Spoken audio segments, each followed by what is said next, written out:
Hello and welcome back to the Solo RolePlayers Podcast. It is a new year and we have all sorts of exciting things. There's so much potential when a new year comes around about all the games we might be able to play, all the things we might be able to do. And I'm going to sit down this morning and I'm going to play Starforged.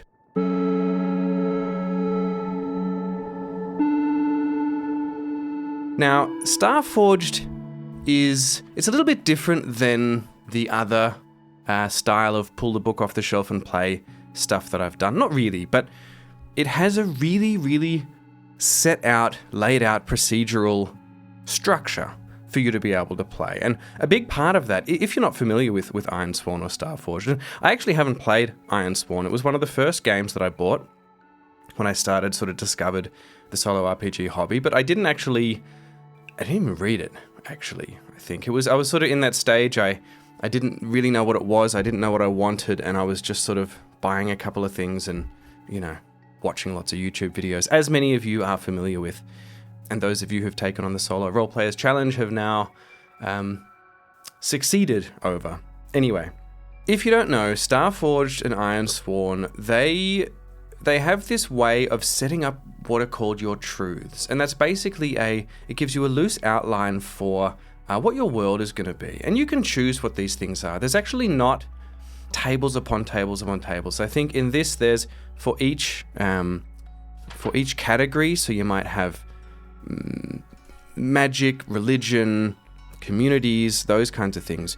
Basically, I think one of three options. And that will sort of build the history of the world, or in this case, the galaxy or whatever, and it will sort of start to form a current sense of what it's like, how it works, and basically give you somewhere to start which has tangible rules and physics and history and ideas and all this sort of thing. And I think that's really good. What I'm going to be interested in, not having played this, having talked a lot about Ironsworn and Starforged on various podcasts, because it so often comes up as a really great place to start.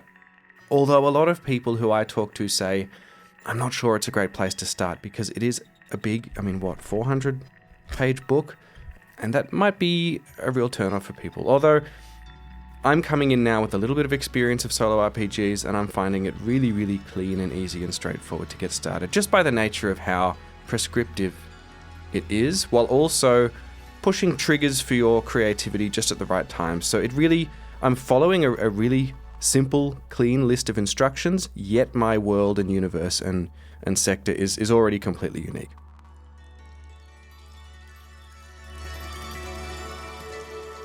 Now, I'm not sure what the outcome of this play session is going to be. I think I'm probably going to record a bunch today. If I really get into this, I'll record this first session as a bit of a taster for sort of how Starforged is, and then I might keep playing, and I'll keep recording, and,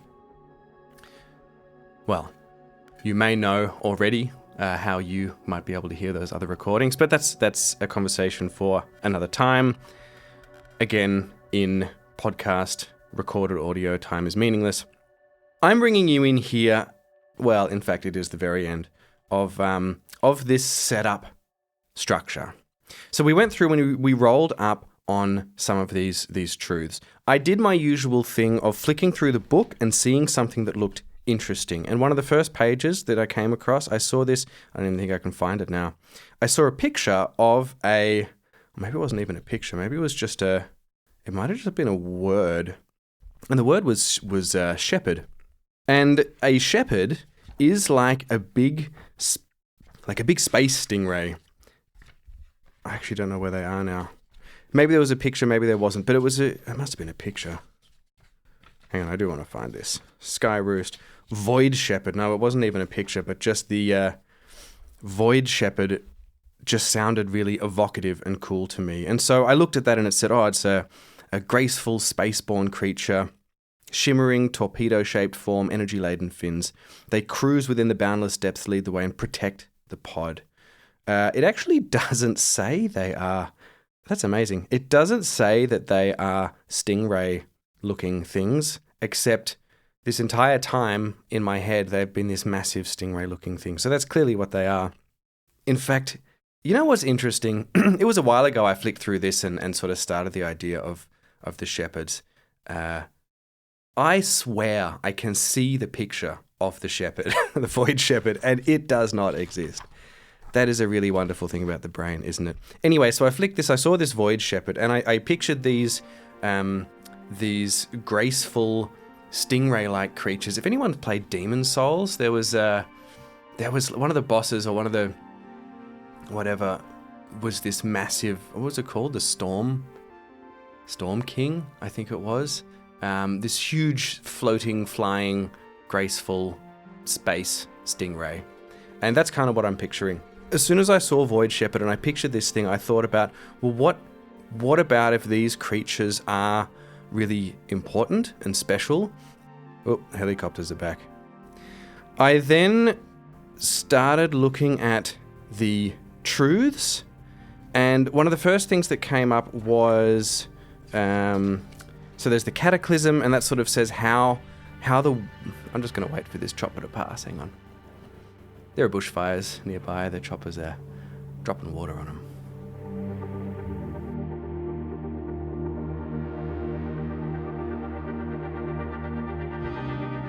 Okay, so the first thing you do is you roll up on the cataclysm, and that says like what happened to your world, or to the world, that sent everyone off into this new place of exploration, the Forge, I think it's called. And so my cataclysm was that interdimensional beings invaded the reality, and my people managed to escape through some sort of rifts. Oh yeah, they left behind gates. The gates left behind provided an escape for a precious few, and none ended up in the same place. So we ended up scattered, our history sort of lost, and I'm the last remaining shepherd. I invented the shepherd thing. I figured wouldn't it be cool to have the shepherd of shepherds? Like these creatures are really important, and there was a culture built around shepherding these flying stingray shepherds. And that makes me a vestige of my people. I'm not going to go too much into all this because I could take up a whole episode. But basically what I'm picturing and where we're at is I've set up enough of the background of the story that there's, or of the world, that there's things to hold on to, but the details of the actual pitch of the story now is yet to be written. We're going to do that as we go. So I am this vestige. The character's name is Kyla. The one person, the secret of how to shepherd the shepherds was passed down from grandmother to granddaughter or something like that, skipping a generation. And it's sort of a little bit of a lost art, but we have settled in this sprawling collection of ships and bits of asteroid and bits of space station and stuff that are all sort of thronged together. That's not a word, but it's called the Throng, I think I called it. But they're all sort of tied together, and it's out in the out. It's not in a populated area. It's sort of in a middle one. I can't remember what that's called. Outlands. Which means things are pretty sparse, but it's not like deep space sparse. And this settlement has sort of sprung up over, I don't know, maybe a few generations, something like that. Or it might be a long time since the cataclysm, I'm not sure. Basically, our part of the settlement, sort of it's partially connected, partially disconnected from the other stuff. But we have this old ancient ship, which is one of the ships that escaped through the void, through the gate that were left behind by the interdimensional beings. And that ship sort of became the heart of our part of the Throng. And there's something to do with this ship, something in this ship, which is important to the shepherds, what we use the shepherds for, what the shepherds do. That stuff I'm not sure yet, and we're going to have to figure out. But there isn't any magic. There is only ancient technology and how it interacts with nature herself.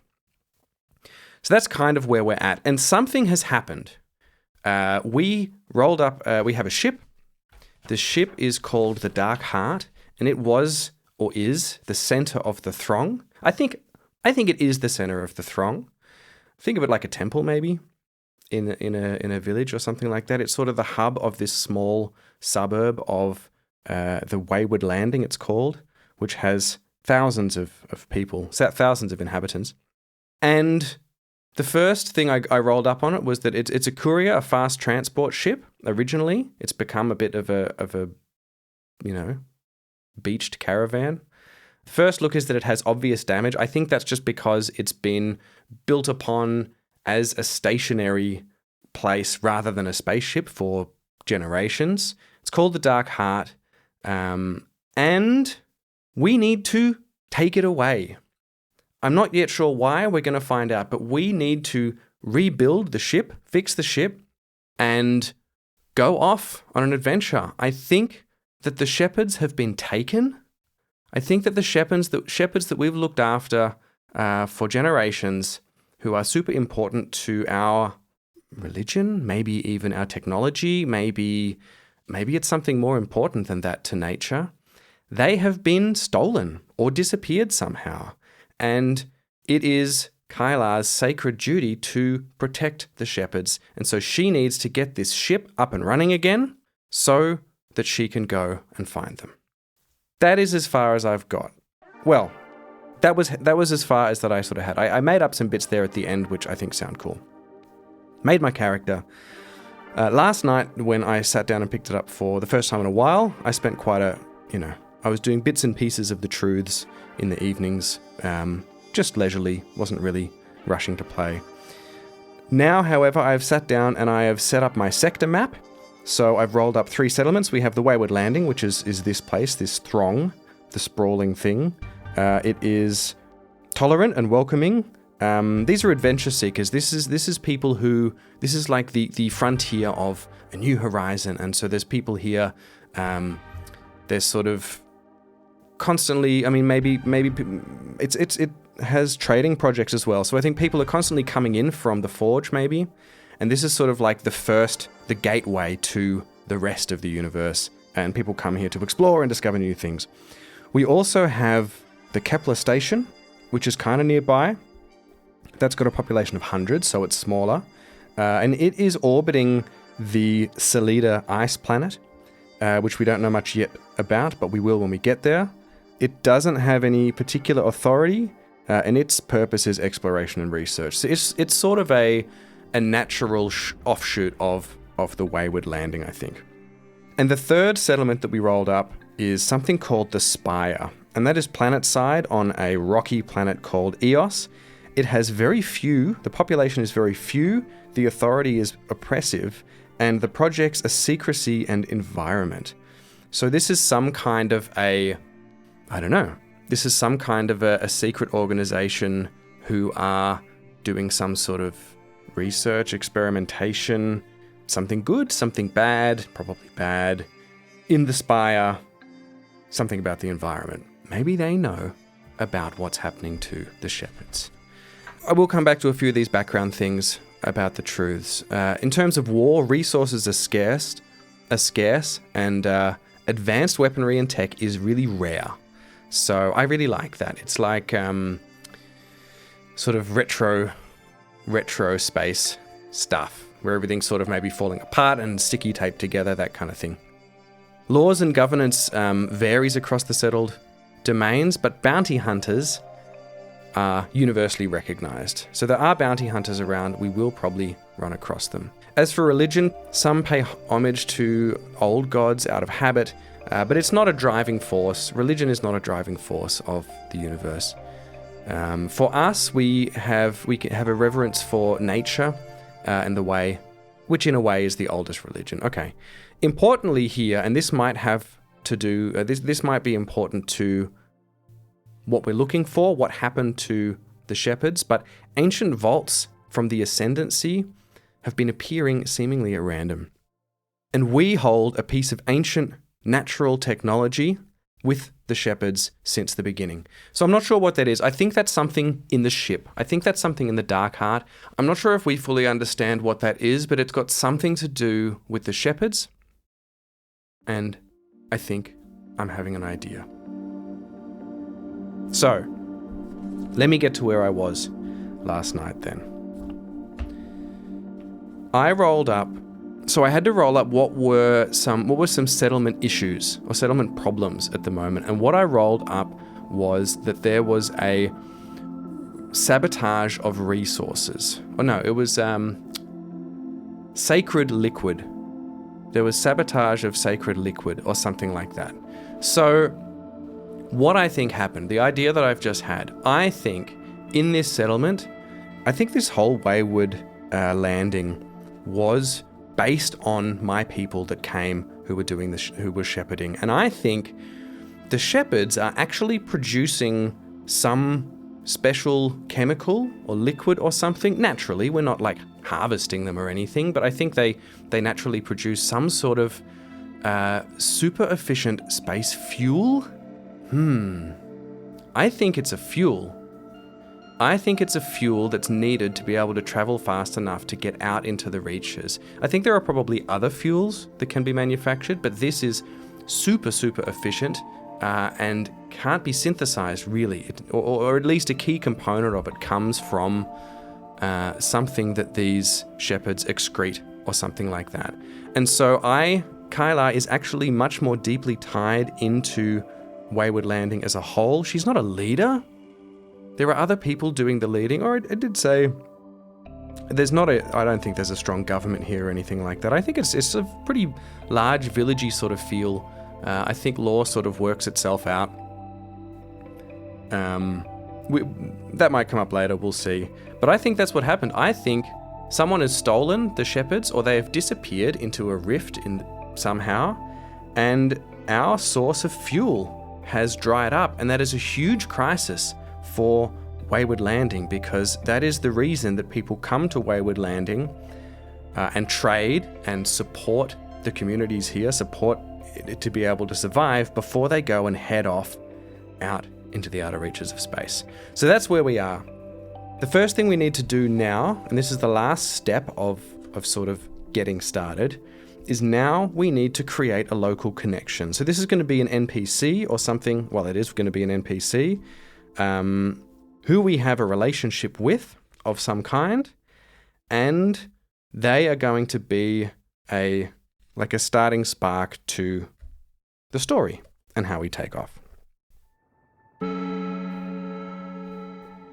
Okay, so I have a couple of ideas of who this connection might be, but nothing super strong. I'm thinking maybe they're either someone who, maybe they were my I don't know, spiritual guide in the Dark Heart, in the Throng. Maybe they were the person who had the technical ability to be able to refine this sacred liquid into fuel. I'm not sure, but it does say that I can leave it up to fate and randomly generate it on 331. I'm going to roll on that table and see if that sparks any ideas that make sense to me. Otherwise, I'm just going to pick something and go with it. So we now have... Forgive me, I'm not in my usual studio at the moment, and there are lots of helicopters. It's just going... And lots of birds, which is lovely. It's going to be a factor of this recording.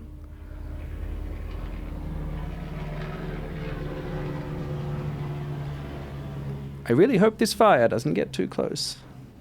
At least it's a cool and not windy day. Okay, so we are rolling on 331 character roll table. So let's see who this person might be. A 32 says that they might be a guard. Okay, so I think that Kyla has lived a very, very quiet, very protected life as this vestige. She probably has been quite bored and itching to do more in life, and she's been very sheltered, very protected, because she is the only one that can communicate with the shepherds, and therefore is crucial to the survival of the people, or at least to the thriving nature of the people, and therefore of the whole Wayward Landing settlement. I think it started out as like a pretty small villagey type thing, and Wayward Settlement built up around them. I think Wayward Settlement has sort of not really forgotten, but it's not like the whole settlement worships the Throng and worships the Dark Heart. They just, like, it's just some old part of town that they do something there, whatever. They don't really care about it. It's sort of been a bit forgotten, other than the fuel shows up, you know. But she's been quite sheltered. She's not a fighter or anything like that, I don't think. She has spirit and empathy, probably. I can't remember what I rolled up on the character sheet, but yeah, that makes sense.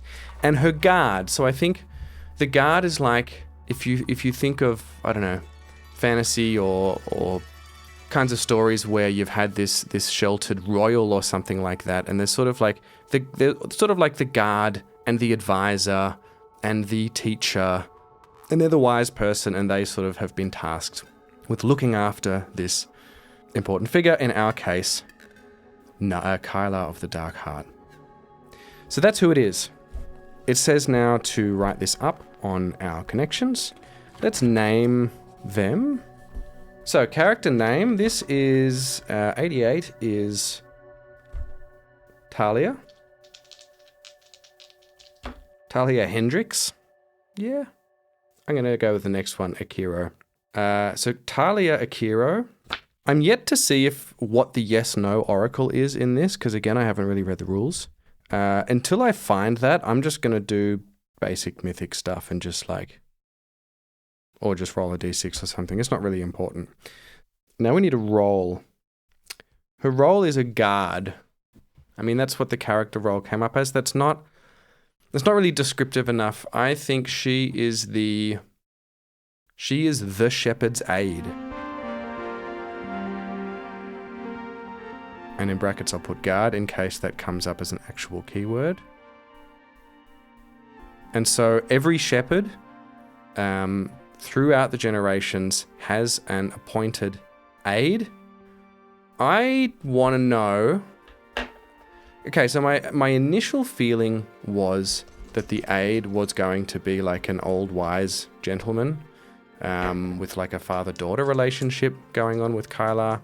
But now that it's a woman, Talia, or at least sounds like it is, like she is, I'm going to ask whether they're the same age or not. Actually, not going to roll on that. I actually like that idea. I like the idea that the guards or the shepherd's aides, they commit their entire life to looking after or to guarding, protecting one shepherd. If they die, they get replaced by another shepherd's aide. And I think just the way it's worked out is that Talia and Kyla sort of, through happenstance, maybe something happened that killed off the last shepherd and the aide at the same time. But through happenstance, they happen to be about the same age. And they've actually kind of grown up together, which has been quite an interesting conflict because one of them is supposed to be more important and the other one is supposed to be a protector. Yet they're just girls the same age. And I think they're pretty young. So that is Talia Okira, the shepherd's aide. The next thing we need to do is give the connection a rank. Your connection's rank represents the challenge of advancing the relationship. The higher the rank, the greater the narrative focus and time required to forge a bond. Okay. Choose a rank appropriate to their role. That's interesting. So it says you choose a rank appropriate for and the level of involvement. Troublesome, dangerous, formidable, extreme, or epic. For a starting connection, consider making them troublesome or dangerous. Mark their rank on the connections worksheet. Keep in mind that terms such as dangerous don't describe the nature of the person, rather they define the potential risks and costs associated with the relationship. Okay, here we go. I was thinking that these characters have grown up together and they share a super close bond, but it's complicated because of their different roles. However, I can see why it suggests here that their role is a little shaky, or their connection is a little shaky, is because it wants to create narrative momentum to help build that initial relationship. So I think this is exactly what's happened. Kyla did grow up with the old wise father figure. What was it I was watching recently? Blue-Eyed Samurai, I think. Like there's often this figure who is not the protagonist's father, but they have the stronger, more caring kind relationship with the child than the actual father does, who's a ruler or something like that. So I'm picturing this kind of person. So what has happened is they have died, and Talia is the new replacement, and Kyla is not at all happy about this. She is I'm going to see how he died. Let's see if we can find some oracle.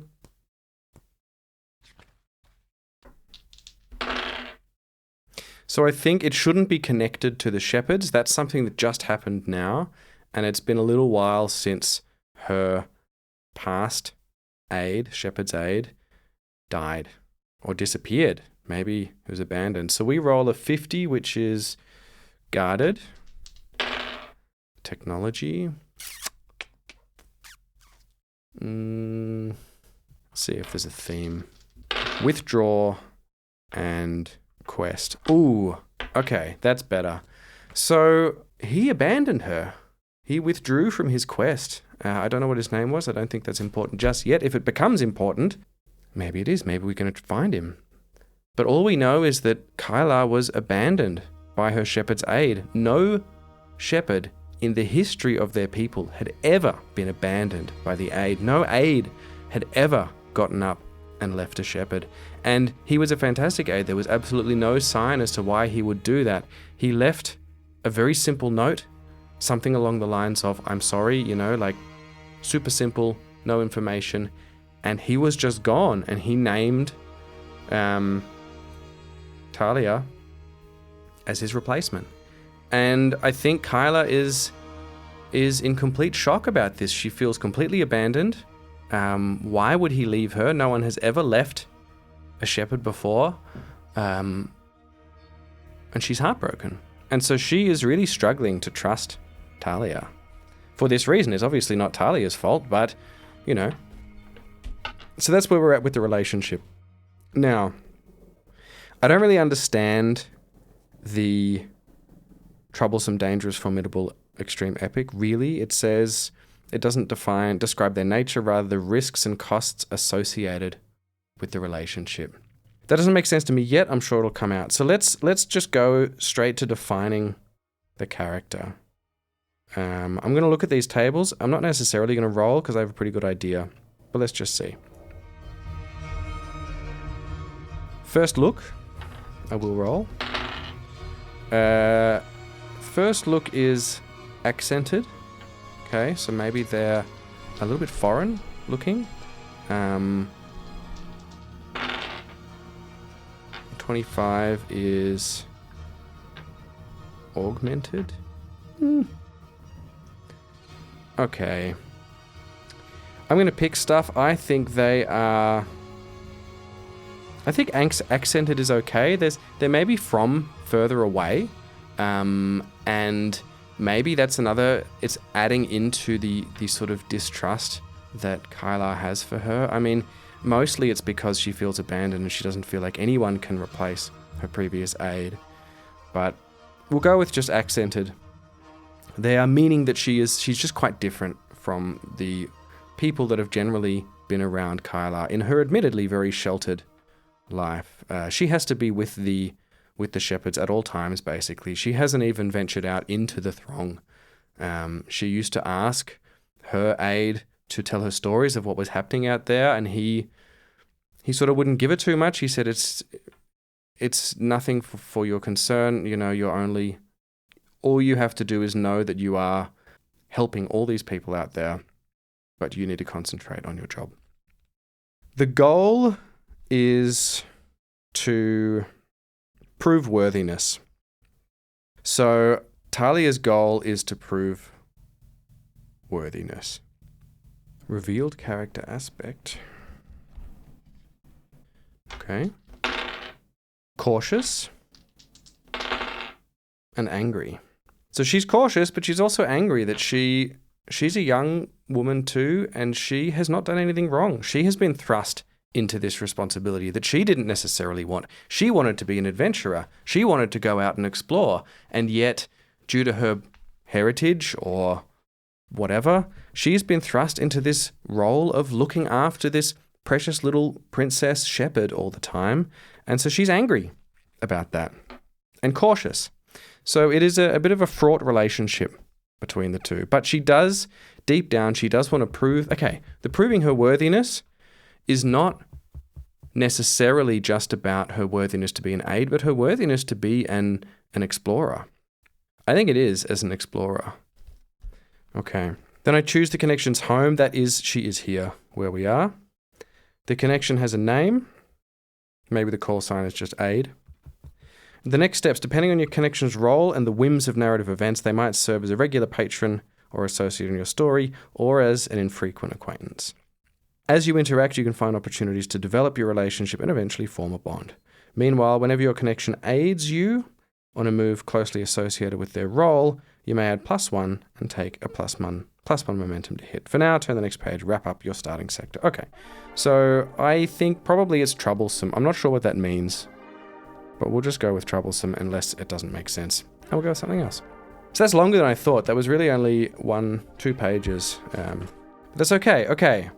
Introduce the sector trouble. We've done that. The trouble is that now this is not off the list. This is because it came out of my head. The trouble is that the shepherds have been kidnapped. Shepherds being the void shepherds have been kidnapped or disappeared somehow, suspected foul play, and it means the fuel sources are very quickly drying up. And that is the sector trouble. Someone needs to go and retrieve these shepherds, and the only person that can do it is Kyla.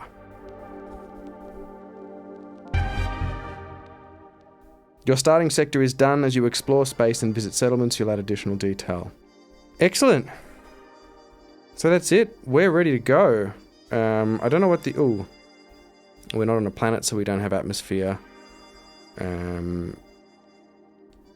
Yes, everyone's in there's no atmosphere in this place. Everyone's in helmets. Begin your adventure.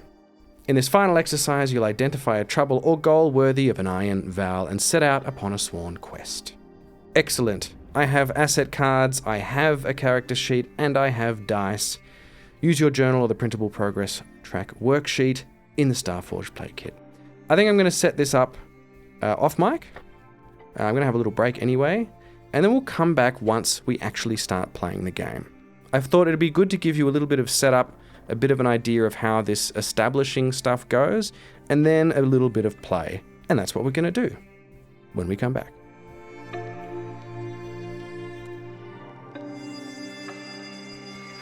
All right, and we are back. I just flicked through some of the rules again. I realized it had been so long since I looked at the very basics about how to fill in progress and that kind of stuff. So I just flicked through that sort of stuff. Still not 100% on everything, but I did clear up the fact of what it meant about troublesome, dangerous, formidable, extreme, or epic. And that's basically, it's a little counterintuitive, or at least it's actually pretty straightforward. But the lower on the end of the spectrum, as in troublesome being the lowest, epic being the highest, is when you mark progress. If you're lower on the spectrum, like it's only troublesome, then you get to fill in 3 full boxes, which would be like what? 1, 2, 3, 4, 8, 12 ticks or something. Whereas if it's epic, you only get to do 1. This is kind of nice. The way I was looking at it, I thought it was you would fill ticks to get up to the next word, and that's when it was finished, which is kind of the same thing, except this means that you're always completely filling a whole bar, which I guess probably makes you feel like you're making more progress. Now, the other thing I did was I rolled up our previous mentor, guardian, shepherd, aide, who is called Nassar Bahari. And his location is ? He was a mentor and guardian. I don't think we're explicitly trying to find him yet. I'm not sure if that is a vow. We're going to have to see. Our background vow I have modified. When I started thinking of this, I didn't realize that the shepherds would be gone. So my background vow is protect the shepherds at all costs. Now, the new vow is going to be retrieve, rescue, retrieve, bring back the shepherds at all costs, which is a bit more of a tangible, achievable thing. Protect them, yeah, it's the same thing, but it's a bit clearer. So I'm going to write that in as my background goal on my character sheet. Background vow, sorry. And as part of retrieving the shepherds, we are going to set Wayward Landing back on track with its fuel supplies, and it's going to fall apart without it. So that is our background vow. Now, the first thing we do is to start playing. Let's set the scene. Now, we can either start with a prologue or with in medias res. And initially, I thought we were going to start in medias res with a conflict between Kyla and Talia. because Talia, she doesn't really know what to do. She appreciates the direness of the situation. She appreciates what's going on, except she is bound to protect Kylar, not the shepherds. Kylar is bound to protect the shepherds, but Talia is bound to protect Kylar, and Kylar going out into deep space, into danger, she just, although she agrees and she understands, she just can't, that would be breaking her vow, and she can't currently get on board with that. So I thought maybe we're going to start with a conflict between them. Then I was flicking through my asset deck, which I'm very glad to have, being a card-carrying card boy. Actually, we need to get cards for them made up. Remind me to talk about that with Man Alone. And one of my paths is a seer. Now, when you envision experiencing a prophetic dream, you may ask the oracle for details. Basically, you have a dream, you see what that dream is, and if that dream comes true in the narrative, you get an automatic strong hit. That's really cool. I like that.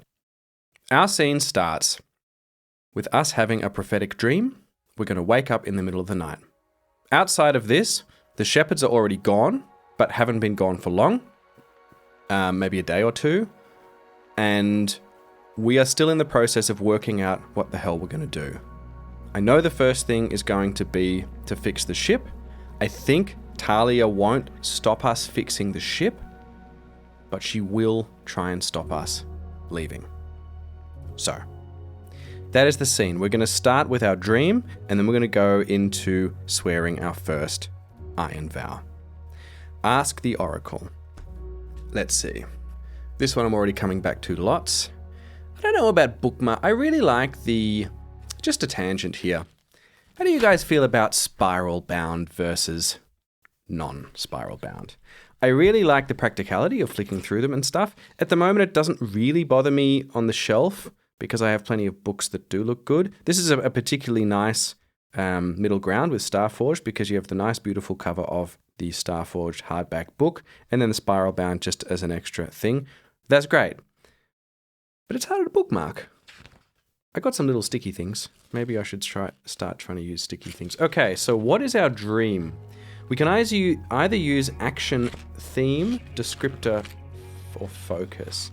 Let's say action. Or no, we're going to go descriptor and focus. That makes sort of sense. We're envisioning something. 77 is prominent. 47 is lair. Ooh, baby. Okay, I already know what this is. Setting the scene. Let's do our lovely little, which I think I use in every game now. I find it really helpful, even though I've sort of bastardized how it's used. My little sensory die. We're going sight, smell, sound, touch, taste, feel. That is a sight, smell, sound, touch. So, Kylar, in the middle of the night, she's fast asleep. She's troubled. She's sort of tossing around a little bit. She's in this ship. There's no atmosphere on Wayward Landing, but there are little pockets of atmosphere inside enclosed areas. And then you're sort of constantly in a spacesuit, traversing either with little jetpack stuff or I assume there's some kind of cool system of clips and it's pretty low tech. So it might be just like on a boat.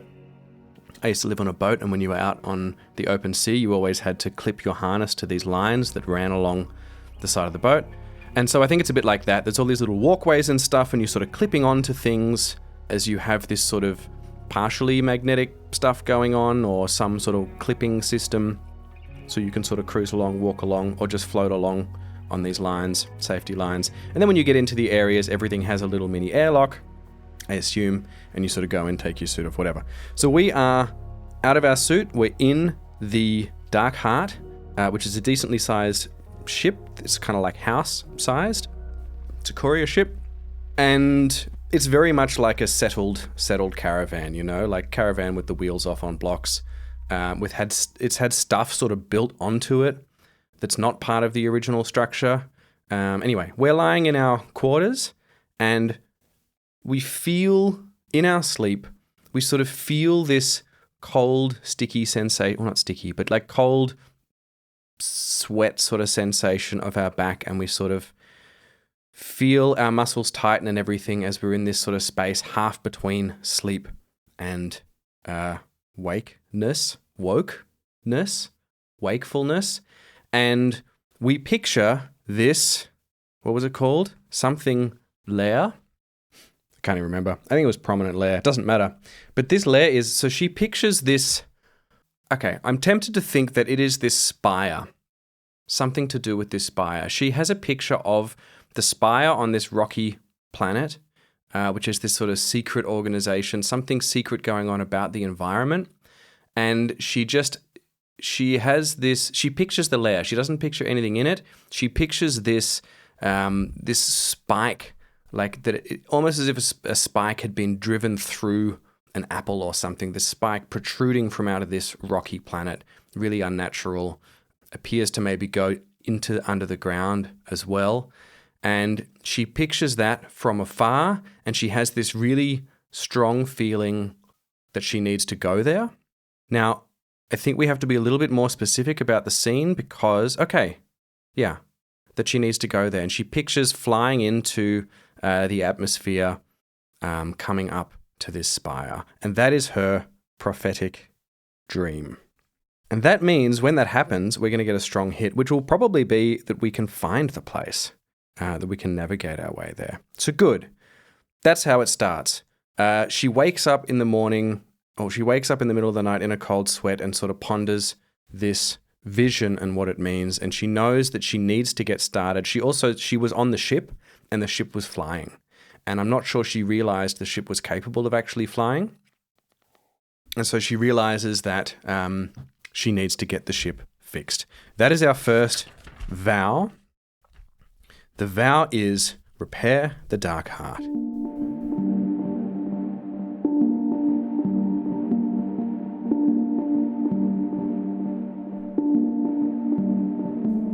Now, I'm going to put this just as troublesome. It recommends you do only troublesome or dangerous. It should be able to be done in a couple of sessions. I want to get that done pretty quickly and get exploring. So that is going to be troublesome. Now, let's come up with some details about what we might have to do to repair the dark heart. So it's going to be a total of 3 to 4 things that we're going to have to do. I'm calculating that because there are 10 boxes, and when it's troublesome, whenever you make progress, you mark 3 boxes. So that's going to be 3 to get it to 9. Maybe something else happens that bumps up our progress. So 3 to 4 pieces of progress we're going to need in order to repair the dark heart. I think we're going to need to get fuel. We're going to need to do basic repair. That's going to be obvious stuff. That's going to be detaching it from all the bits and pieces that tie it to the asteroid and to the network of walkways or whatever, floatways. So that's sort of general prep. That's something that she'll be able to do by herself. What else could we do? We are going to need, let's say, some replacement parts. So we'll call it whatever parts they need to be. Maybe it's a navigational computer, maybe it's some sort of drive or whatever, but it's going to be obtain parts, and then we're going to have to install the parts. Now, interestingly, even though Kyla hasn't really been able to leave the Dark Heart much in her life. She's just been very sheltered, very protected. Anytime she did have to go anywhere, she was under sort of guard and sort of kept hidden or whatever else. However, there was a protocol in the lives of these shepherds where they had these sort of training programs that they had to go through. It was just, there was an old handbook, which was the things that you need to be able to do. And it basically was the ship's manual. So it was like basic training stuff, how to operate the ship, how to do all that stuff. And it was sort of this, almost like this sort of religious thing where you sort of, no one's ever going to have to do it, but you sort of have to learn it anyway. It's just part of the job. So that means she's actually pretty capable. She's done some basic weapons training. She has done simulations on the ship computer. The other thing I haven't mentioned is she has and I did this when creating the character, really nice to use the cards because I could just put the cards that I've unlocked face up in the deck and I know what I've got here. And that is that she has a symbiote companion. Symbiote companion. And that says you're physically bound to a being. And basically they can take a hit for us if need be. They can help us in certain ways. And we sort of look after each other, I guess. And it's a good part of a good driver for some narrative. And to me, it makes perfect sense that it's something to do with the shepherds. I think it's like a companion that has been passed down between shepherds. I'm thinking, like Navi from Zelda, like some little sort of floating light thing. It could be a robot. It could be a little wisp or spirit or something like that. But is it a robot? Let's just ask. Yeah. One of the cards has a lovely it has our little oracle chart. I think it's 50-50. Is it a robot? If it's not a robot, it is something organic. 15, it is a robot. So it's this little robot that's been passed from generation to generation. It doesn't talk much, if at all, but it sort of advises and it's there and it offers spiritual guidance. And maybe the robot is the thing that can actually communicate with the shepherds. And so maybe it's more maybe the robot is kind of the secret that is passed down between generations. Anyway, I'm getting ahead of myself. There's our little robot. I don't have a name for it yet. Let's call it TK12. Okay, we have our robot. We've had our prophecy. We need to repair the dark heart. We get up in the morning and we are driven. Ooh, hang on. I got to go through these steps properly. I got to make the move, swear an iron vow. When you swear upon an iron to complete a quest, write your vow and give it a rank. Then roll plus heart. If you swear this vow to a connection, add +1. If you share a bond, add +2. I'm swearing this vow to Nassar Buhari, who is not there, but we had an amazingly strong bond with.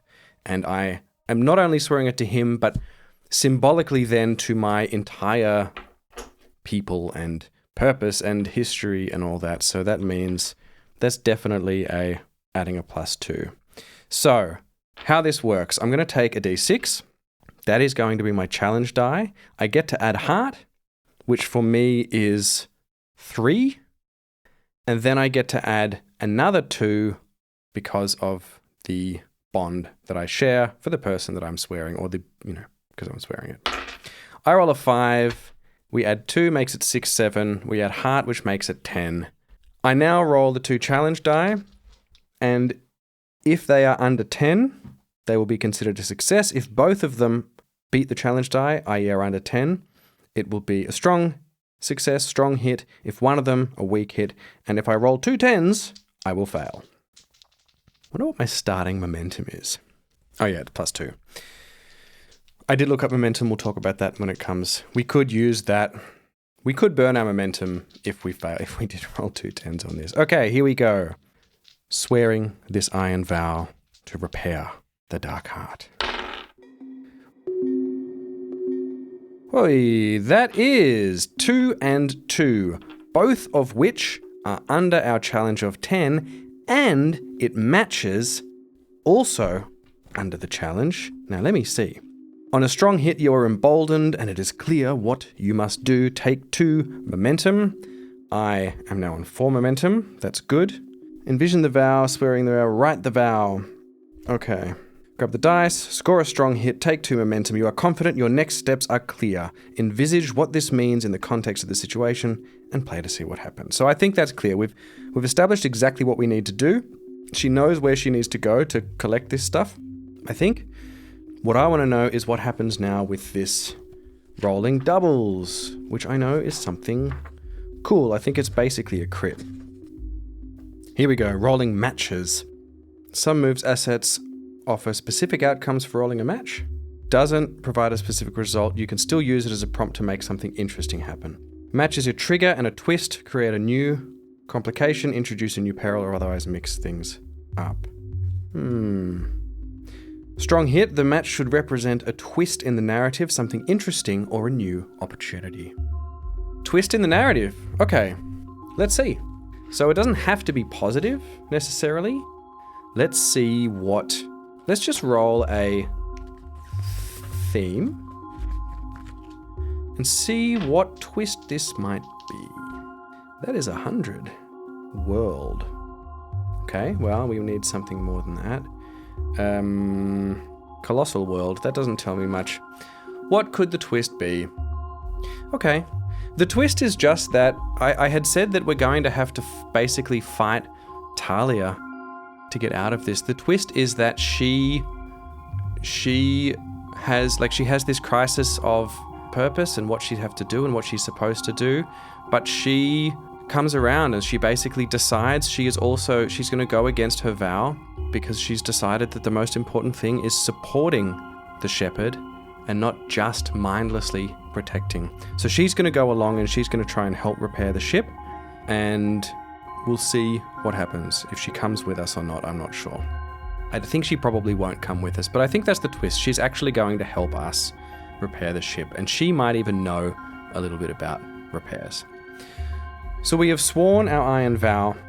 We now need to go and do it. So let's picture the scene here. Kylar is walking around the Dark Heart. She's sort of making a note of, she's looking through the computer and looking at manuals and trying to figure out what she's going to need to do to get the ship going. She's running checks. She is walking around the ship, seeing what needs to be dismantled, what needs to be done, what's missing, and basically making a shopping list. And as she is sort of packing her bags and her suit, like her backpack and her suit, to go out into the Wayward, into Wayward Landing, pretty much literally for the first time on her own, Talia comes in and says to her, I know we've had conflict about this, but I can see that this is the only way. You have my support. We then go into town, and we need to find fuel. So let's find what character, who is selling the fuel. Now, we're being a bit quiet about who we actually are. As far as anyone's concerned, people don't really know us, but they sort of have no legends about how this stuff works. We are basically a normal adventurer as far as anyone else is concerned, and we want it to stay that way. So let's find an NPC. I just found that section. Okay, I've just come across, we're just going to practice doing some of these things. The other thing worth noting is that there are 3 core aspects: quests, bonds, and discoveries. Quests involving, quests. Bonds about your relationships with people, and discoveries is exploration. And although you can lean more heavily into one or the other, none of them should be abandoned. So the first thing I'm going to do is just start. I really don't have a feel for how this system works, so I'm just going to start pushing buttons. The first button I'm going to push is the adventure move, Gather Information. And that is going to be seeing if we can find out where we can get fuel. Now, this shouldn't be too hard to do, considering people come here and purchase fuel in order to go out. But there is now a crisis, and I think people are just starting to realize that the fuel is drying up, and so the fuel shops to the public have shut down, and we're going to have to go to the black market to get some fuel. So let's gather some information and see what we can find in the black market. We're searching for clues. Okay, so we get into town. Let's roll our little dice again. Sight, smell, sound, taste again. I was touched before, so this time it's taste. We get into one of the larger little hubs in Wayward Landing, and this is like part of an asteroid that's been sort of hollowed out and sealed, so you can take your helmet off when you get in there, and you can cruise around in gravity. And so it's basically like picture it being a bit like a cyberpunk sort of not cyberpunk. Picture it being a bit like a mine. There has been the holes in the asteroid that lead out into space have been covered with not glass, but whatever perspex or whatever they need to sort of seal it in. And that means it's actually quite a light-filled place.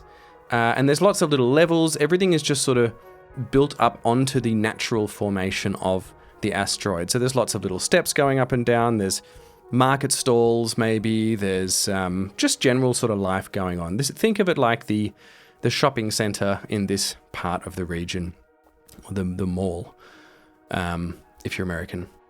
And we come in here and there's sort of buzzing with sights and sound. And the first thing is she's overwhelmed with so many people. Any time that she has come into town under protection and whatnot, she's been, snuck around in the back. She's had to wait outside while people got things and whatever else. This is the first time she's been in a room with so many people, and she can barely believe it.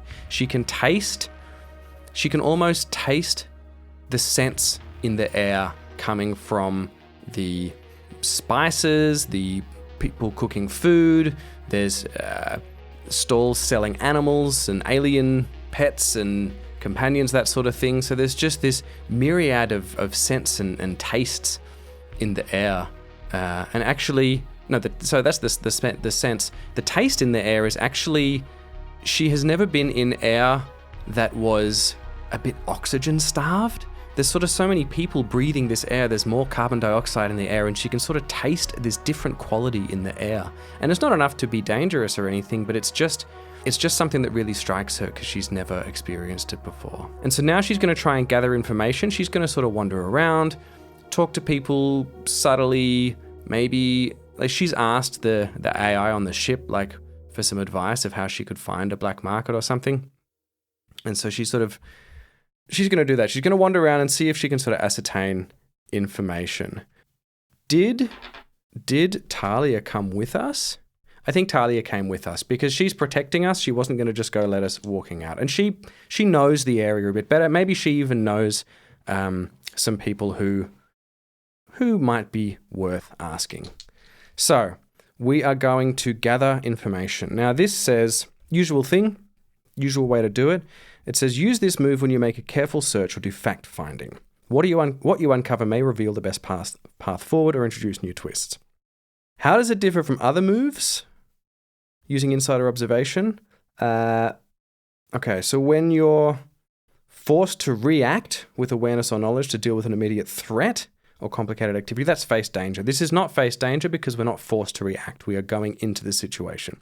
When you size up your options or use an expertise to bolster your position, that's securing an advantage. So that's maybe when we're haggling or when we already have information to go on. If you're in a fight, you're using gain ground or react under fire. If you learn the nature of something without taking a direct action, it's asking an oracle. But if you're spending time searching, investigating, analyzing, interrogating related to a quest especially, that's when you gather information. That is exactly what we are doing. Think of it this way. Gathering information is focused on story, tending to introduce new complications. These other moves focus on situations. Okay, I'm happy with this being the right move. We are going to roll our challenge die. Now, how are we doing this? We are using... We probably have to use Shadow, because I can't remember the exact descriptions, but that's like the sneaky stuff. We're not being sneaky, but we are using our awareness of sneaky stuff. And I'm pretty sure we can get an advantage with our companion there. In fact, I'm gonna mark off progress on our bond with the companion because of that special roll we got. So she's actually gonna get 1, 2. Okay, so she fills in 3 boxes towards our... It's not going to take us long to get a bond. We had a troubled start in the past, but now we have a sort of shared goal, and she's on board with us now. So that's good. We get to mark off some stuff there. I'm just going to look up quickly. I know I saw something about companions or NPCs. Aid your ally? I know it was here, and I know it wasn't far away. Okay, so we can forge a bond. The other thing that's worth mentioning is you don't actually have to completely fill a track to be able to achieve it, but the number of boxes you have ticked or completed is what the challenge is going to be. So I could forge a bond with Talia before actually getting to the 10, and I could repair the Dark Heart before actually getting to the 10. Okay, here we go. Interacting with NPCs. Okay, if an NPC agrees to support you on a sworn quest, you can reach a milestone and mark progress.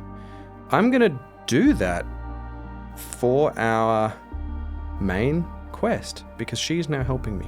Is that right? I'm not sure. Let's keep looking. Okay, there's nothing I see in here particularly about them helping.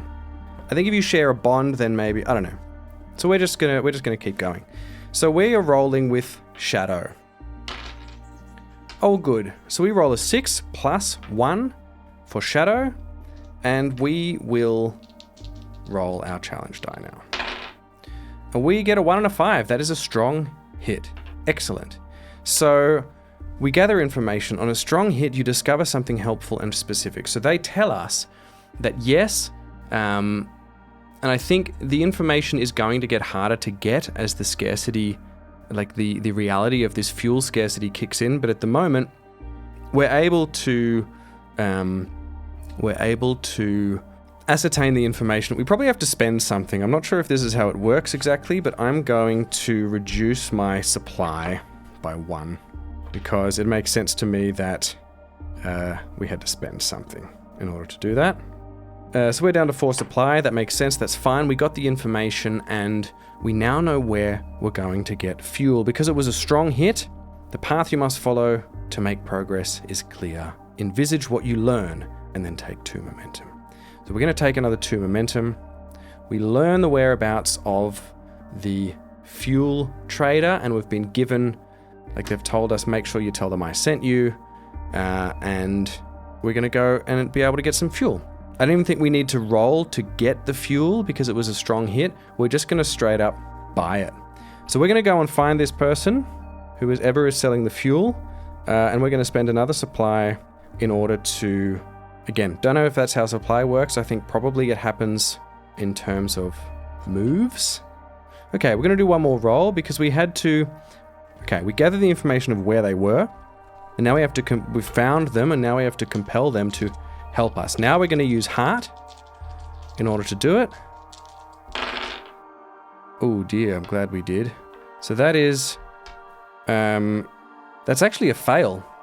We rolled a 1 on the challenge die. We get +3 for heart is 4, and I rolled a 4 and a 9.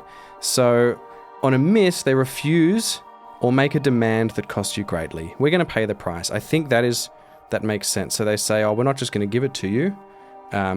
This is really dire times, and you're really going to have to pay if you're going to want this fuel.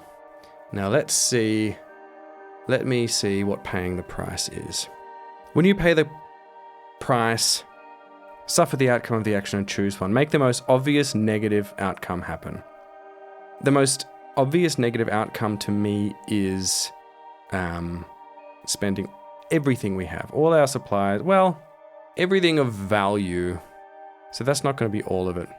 We could ask the Oracle to see what happens. Maybe we're going to have to do a quest first. Okay, let's do that. Let's ask the Oracle. Core Oracles. Okay, here we go. So what do we have to do? Action and theme. Let's see if this makes sense, because I can't afford to spend all of our supply, because if I were to do that, then I wouldn't have enough stuff left to be able to finish fixing the ship. So they said, well, you can pay us more than you have, basically, or you can bolster world. What does that mean? Bolster world. Bolster world. I mean, I'm trying to bolster the world by getting back the bloody supply. Okay. So here's what happens. They're going to give us the fuel, but only if we tell them who we are, because they have a suspicion, perhaps. Mozzie. They have a suspicion, perhaps, and they say, look, either you pay all this supply you don't have, or you tell us exactly who you are. And this is going to be dangerous because this is a universe of bounty hunters, and there are sure as hell going to be people who don't want the shepherds returned. Probably the people who stole them. So that's what happened. I consult with Talia, I think, and we do that. We tell the truth. We show them some of the data of the Dark Heart, which sort of is basically a legend and basically proves that it is real and that we are the shepherd, the chosen shepherd, the vestige. In fact, we show them the symbiote. Our little robot creature comes out and sort of shows them the truth, basically. And they give us the fuel. But we're not sure if they're trustworthy, and probably, or even if they are trustworthy, someone will maybe be able to find out about us, and we may get bounty hunters set upon us. So we now, if I'm doing this correctly, we now get to make progress on our iron vow. Reach a milestone. When you make headway in your quest by doing any of the following: overcoming an obstacle, gaining meaningful insight, completing blah, blah, blah, you may mark progress per the rank of the vow. We then get to mark in our Repair the Dark Heart vow, we get to mark 1, 2, 3. Which is good. We could even try to go with the ship now, but we'd have to get lucky. As part of the Repair the Dark Heart, we also need to gather information about this Spire planet. So I'm going to make that another iron vow. Swear an iron vow. We have to figure out... Now, I think actually navigating there once we've gotten within the vicinity we'll be okay with because of our vision. But we still need some information about where it might be. As far as we're concerned, it could be absolutely anywhere. So we're going to swear a vow again. We're going to write the vow, and that is learn about the Spire. Learn the location of the Spire. Okay? And we are going to get we don't get a bonus for the bond. Rolling plus heart, so that's plus 3. So that's a 5, and we roll a 5 and a 7. So that is a miss. You must overcome a significant obstacle before you begin your quest. Envision what stands in your way. So we've secured the fuel, and then we asked this person, also, can you tell us about this place? And we describe what we saw in the vision, this planet with this sort of spike sticking through it like a nail through a tennis ball. And do they know? It says we're going to need to overcome a serious obstacle in order to find out. So they do know, and they say that they sort of hush and they go a bit pale because this is not the kind of thing people want to talk about. There is a very old structure, not as old as the Darkheart Throng, but there is an old structure in the Wayward Landing which is pretty secretive, and no one really knows what goes on in there. They only see a few people go in and out, and it's been rumored that they have information about the sector. Like they have some information about some mysterious planet nearby. Some people have seen it on scanners and whatnot, but no one really, or at least have heard that people have seen it on scanners. No one's really come back from there. No one's confidently talked about its location or anything like that. So we would have to somehow get into this secret, like the CIA building in the middle of the Wayward Landing, to see if we can get a location. That's going to be the challenge that we have to face. In the meantime, however, we're going to see if we can continue repairing the rest of our ship. So before we install these parts and try and get going, we're going to go and see if we can figure out what is happening in this secret part of the organization. I'm going to take a little break, come back, and we're going to do that.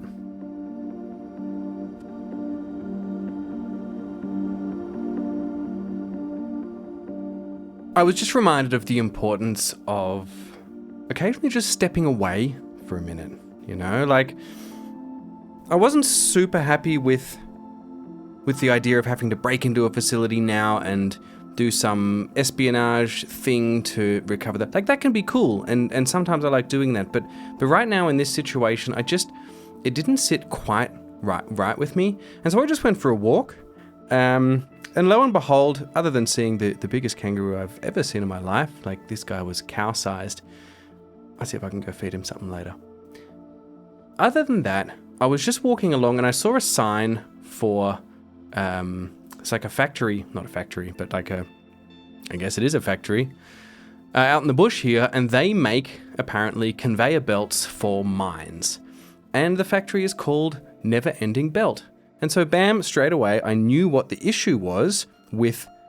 The vow isn't learn the location of the spire, it is get to the spire planet. And the significant difficulty with that, because we failed that roll, the significant difficulty is when we're talking to the merchant, the fuel merchant, they told us the only way to get to there is through the Endless Belt. And no one knows how to get through the Endless Belt. People limp back with their ships half falling apart, or they just don't come back at all. And not only is it difficult physically because of all the rocks and things floating around in the belt, but there's mysterious, supernatural, or at least so they say, so they talk about stuff in there as well. So we need to get through the Endless Belt before we can reach the spire. The vow is not learn the location, the vow is reach the spire.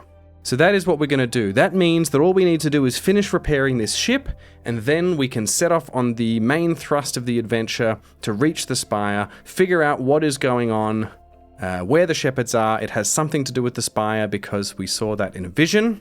So let's get this ship up on the road. We obtained some parts, we did some general preparation, we got our fuel. All we need to do now is install the parts, and in order to do that, I think we need to hire a crew member who is going to be... do we want to hire a crew member? Are these parts something that we can install ourselves, or are we going to need to get help? Let's ask the Oracle. The Oracle says... And by the way, one of the mechanics in this, which I really like, I don't have any problem just cheating, quote unquote, and changing what happened for the sake of the narrative. A lot of people do. A lot of people really, it bothers them not to follow the rules. There's a specific note in Starforged saying that, I think it says, be a fan of your character. And they said that, who is the author again? I mean, I should know this. Tompkin and Meehan, Sean Tompkin, say that they find that often soloists can be really harsh on themselves, and they feel like it's because they don't want to cheat. You don't want to feel like you're cheating. And that's good. Like, if you just cheat all the time, then that's no fun either. You're sort of cheating yourself. So I totally get that. And I don't consider it cheating to a point. But they have incorporated this particular rule called change your flate. The rule is change your flate. Your flate is a particular piece of clothing that, no. Change your fate, which... when you encounter something that you don't like, or you just want to shift your circumstances within the game for your comfort or enjoyment, pause, identify what needs changed, and choose these options. You can either reframe, so it didn't happen how you first thought. You can refocus, replace, whatever. It basically just gives you tools to change the narrative or change something that happened in your game if you don't want to go that way. And I don't want to go into a secret government or whatever building to steal some technology or some information. Sometimes I want to do that. Right now I don't. Right now I want to fly through a dangerous, strange, and slightly twisted endless belt in order to reach my goal. So that is what I am going to do. I'm asking the Oracle, are these ship parts something that we can install ourselves? I think it is unlikely. I do think it's unlikely. And that is a 39, only just, but no, it isn't something that we can install ourselves. So we are going to see if we can, this has probably been, it's not all on the same day. It's been a few days, maybe even a week. We've gone back, we've tidied things up, we've loaded it up with fuel, we've run up the computer, the AI, and figured out exactly what parts we need. We've got them, everything's prepared and ready to go. They just need installing. And we're going to find out how we can get an NPC. Let's see here. Forging NPCs. Let's just... I think they're going to be pretty simple. If you're fighting alongside an NPC, you can reduce the rank of your objective in a fight using their help. That's useful to know. And in this picture, there are two women fighting side by side. I think maybe Talia is coming with us. I think Talia has the expertise to install this. And we managed to convince her to come with us. We're going to go together. Talia, K912, whatever TK12, and Kyla are going to go and venture into the Endless Belt. Talia has to come to protect. That's what we're going to do. Let's do this together. An NPC with specialized skills or resources might give you opportunities to make or avoid specific moves. For example, if you gain navigation charts, you could set a course. This would allow you to resolve a journey in a single zoomed out move. Okay. It doesn't specifically say what benefit I get, but let's look at the repair thing. There was a specific repair chart, and that's what we're going to do. Use that to get this ship off the ground, so to speak. 214. Repair. The final day has come. Everything is back at the Dark Heart. We feel that we are ready, resupplied, ready to go. I don't know if I can reset my supply. Don't really know how supply works. Let's leave it like that. We could do a resupply action. No, we're going to leave that for later. So we're a little low on supplies, but we're full of spirit, full of health, and we have a momentum of 6. And we're going to try and spend the last few days to repair the final repairs that we need to get the Dark Heart up in the air.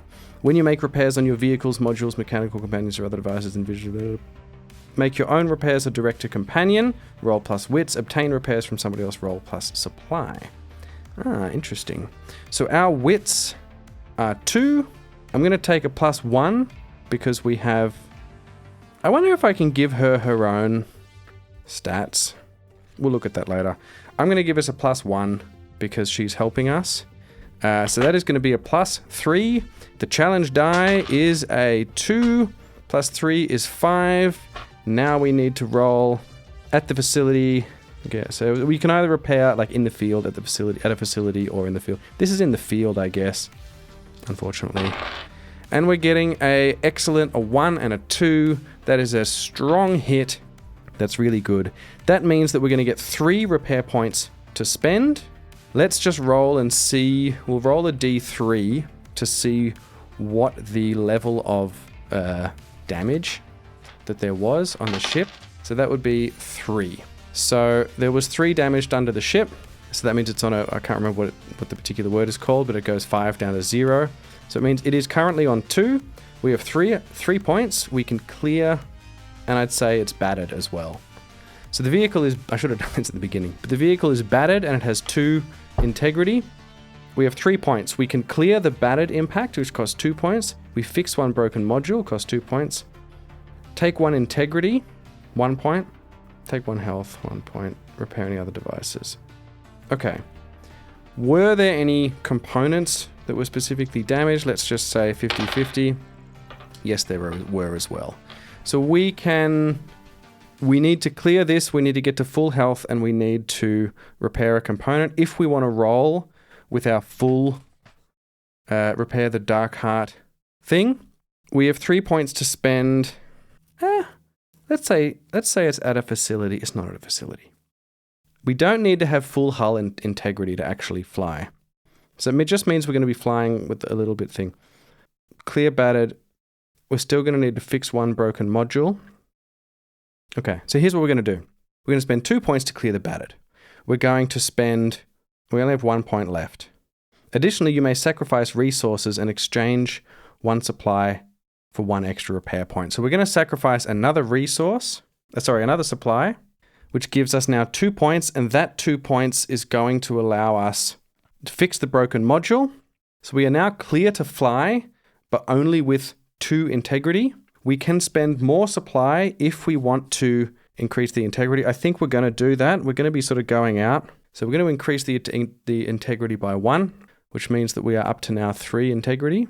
I'm marking that on my sheet only because I don't have the dry erase markers needed for the cards, but that's okay. So we are going out. We are able to fly. We have a not quite full hull integrity, but otherwise we are ready to go. Oh, I forgot this bit to actually fulfill the vow. So this is exciting. We did manage to install the parts. That gives us another 1, 2, 3 boxes, which means we are going to have to roll under a challenge of 9. Now, this works a little bit differently. Instead of rolling the challenge die, you just roll straight against your how many boxes that you have filled in. I'm pretty sure that's how it works. Yeah, I'm pretty sure that's how it works. So what we have to do is a progress move called Fulfill Your Vow. When you reach the end of your quest, roll the challenge die and compare it to your progress. We have a challenge, so we have a target of 9. We have to get an 8 or lower. And we roll a 4 and a 5. That is a strong hit. Your vow is fulfilled. Mark a reward on your quest's legacy track per the vow's rank. Aha. So it was only a troublesome quest, which means we only get 1 tick onto our overall quest rank. But that's good. That is a start. So 3 more of them and we earn our first experience to spend on stuff. Now, if it had been a weak hit, it would have been... It still happens, but there's more to be done to realize the truth of your quest. If you swear an iron vow to set things right, take your full legacy reward. Otherwise, make the legacy reward 1 rank lower. Interesting. So it means that you can take that full reward like I just did, but you need to swear a new iron vow to set things right. On a miss, your vow is undone through an unexpected complication or realization. Envision what happens next. Either give up on the quest and forsake your vow or recommit to the quest. Roll both challenge die, take the lowest value, and clear that number of progress boxes. Okay, so you don't completely wipe it out, but you're not there yet. Okay. Ready to take off with the dark heart, leaving the throng behind and head out for the endless belt. And that is where we're going to leave the episode. I will continue playing this into the future, but that is it for now. Just a few thoughts. I really like it. I've really enjoyed drawing out the little sector stuff. I've enjoyed building the world and the planets around it. I'm not sure. I do feel like I need to play more before I really form full thoughts on it. But at the moment, I feel like there are kind of there's these quite large gaps between moves that you fill in with narrative, which is cool. That works. I can see how it is this narrative structure that is tied together by moves, and that's what it's trying to do. I feel like it's a little less smooth than when I play some of the other games I've been playing, like Dragonbane or even Fallout or something, where I think making more smaller moves, doing a perception check or, things like bringing in Mythic to tell me what characters are involved or this kind of thing. I feel like maybe this is a little bit trickier than people realize when they recommend it to new players, because you kind of feel like you're given all this information, like, okay, follow this step by step by step by step by step, and then it sort of says go. And while I'm quite fine continuing that because I have a bit of experience now, and I'm okay with fudging things, but I could see you, as a new player, getting to this and saying, okay, good, I've got my iron vow, go, okay, that works, now what? And then sort of losing where you are in the loop. Now, I think they know this because they do specify, they specifically write in here a flow chart of the loop and how it's supposed to work, which maybe I'll look at a bit more closely. But I like it. I do like it. I like the story. I like where the story is going. The story is going already. I like the characters. I'm not sure.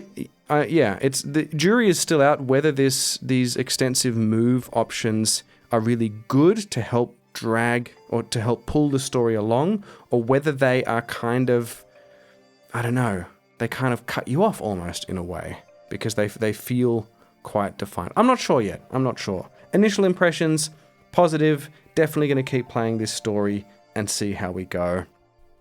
You may be able to hear more about the story at some stage. But for now, that was it for today's episode of the Solo RolePlayers Podcast. If you want to get in touch with me, you can send me an email on soloroleplayerspodcast@gmail.com. You can hit me up somewhere around the Reddit threads or on Blue Sky, currently under the name PJ Sack.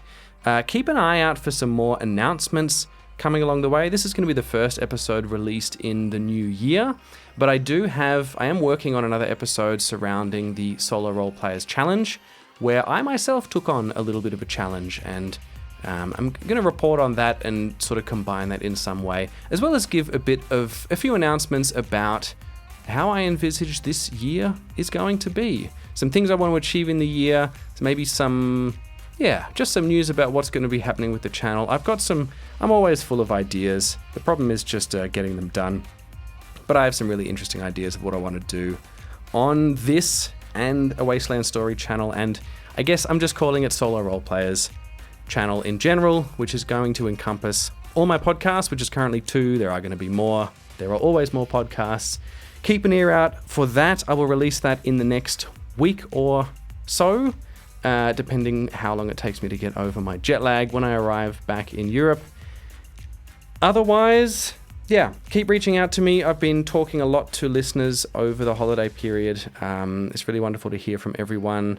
Even have some more in-depth conversations on Discord and that kind of thing. It's great. Keep reaching out. Keep playing. If you missed the Solo RolePlayers Challenge, maybe there's still time. I think send me stuff anyway. I think sit down and record yourself doing it anyway. Even if I've released the episode, which I will do soon, with the official challenge closing, I think I'm going to leave it open in general forever. Just in terms of you recording yourself, sitting down and getting started, or people just sat down and record themselves even though they've played a fair bit because they wanted to get involved, and that's great too. I'm going to put in that audio as well. Just do it, send it to me. Maybe I can sprinkle it in some future episodes. Or not, it doesn't matter. Just sitting down and doing it is actually the important thing. Something that I have been reminded of again and again. Thank you. I look forward to showing you and telling you about whatever happens next, whatever interview it is, whatever actual play it is, whatever new game it is. I have games waiting for me back at home that I'm dying to get to the table. It's all very exciting. Life is full of opportunity. Go out there and take it. Bye.